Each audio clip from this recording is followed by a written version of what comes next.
Omar Sharif starred in famous films like Lawrence of Arabia, Dr. Zhivago, Funny Girl, but his grandson has found a different sort of spotlight as a spokesperson for the influential gay rights group GLAAD. Joining me now from New York is Omar Sharif Jr. So Omar, first of all, I know that you were able to listen in a little bit and hear what Edith Windsor was saying. What went through your mind as you listened to her speak about what she described as this just joyous moment? She said she cried when she heard about the decision from the Supreme Court. Oh, I think we were all crying for her, and we were crying for the other plaintiffs as well. Paul and Jeff were friends of mine, so it's just been a joyous day all around. Everyone's been super excited by the decision. The decision aired on the right side of history today, and we've got steps to go to carry on, but this is a good, second, third step, and we can't wait to move on and to live our dreams. And tell me, Omar, a little bit about your story, because you have an interesting background, a connection to this country, a connection to Canada, and certainly you have suffered some serious homophobia as well.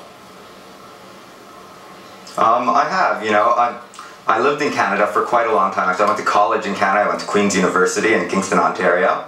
But I also lived in the Middle East, and when I came out last year as a gay man, I faced a fair amount of homophobia and discrimination, to the point where I felt it was time to leave and to move to America. So I'm here now, and I'm working for GLAAD, and we're really working to advance equality and to create the cultural change so that that space is available for that change and for equality. And today's decision is just, one more step in the right direction and one more validation for our hard work. And let me just ask you, when you said that you were speaking to a couple of the plaintiffs today, what was their reaction? How did they feel about this victory? Well, I was lucky enough to meet Paul and Jeff, two of the plaintiffs for the Prop 8 case, and they had to put their love on trial for an entire nation. When for most people and for most couples, a simple I do in front of a few friends and family suffices. So today it was a really, really joyous occasion for them. They're given, protection under the law. It strengthens their union, and it makes them more confident starting a family. So they're exuberant, we're exuberant for them. Everyone's just really, really excited by today's decision. And how do you think that this ruling is going to help fight for further equality in the United States? That's right. Like you said, we're not done yet. This is just the first step. There's still 37 other states that we have to bring this battle to, and we're going to do it slowly. Public opinion is shifting, and with each decision, public opinion will continue to shift. Unfortunately, we still have some detractors and opponents, but to them I would just point up north. I'd point up to glorious Canada, where I'm a Canadian citizen, and marriage equality has been the law of the land in Canada for 8 years, and society hasn't broken down. If anything, communities in Canada are striving because families in Canada are striving, and marriage strengthens families and communities. What about the Middle East? What do you think that one day that you'll be able to go back to the Middle East and there will be the same good feelings towards you in your lifetime? I think so. I really believe in John Winthrop's vision of America as a city upon a hill, the eyes of all people upon it. And I think, Canada and America and many states in Europe right now as well can be that shining beacon of hope and that example for the rest of the world.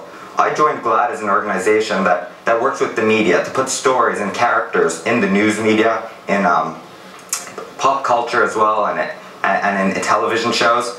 And that media gets consumed a fair bit in other regions, like in Africa and in the Middle East as well. And those words and those images are going to have an impact there as well. And slowly but surely, I truly do believe that, opinions are going to shift and change. What does it mean to you when you hear the President of the United States tweeting aboard Air Force One, "Love is love"?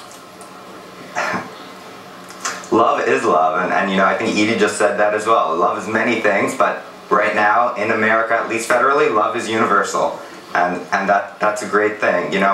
I'm really excited because, for one thing, I don't dream one day of becoming civil unioned. That was never a dream of mine.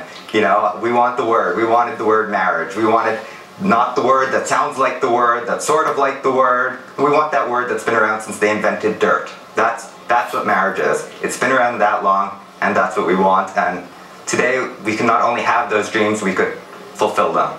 Omar, it was really good to talk to you today. Thank you very much. Thank you so much for having me. Omar Sharif Jr. joining me from New York.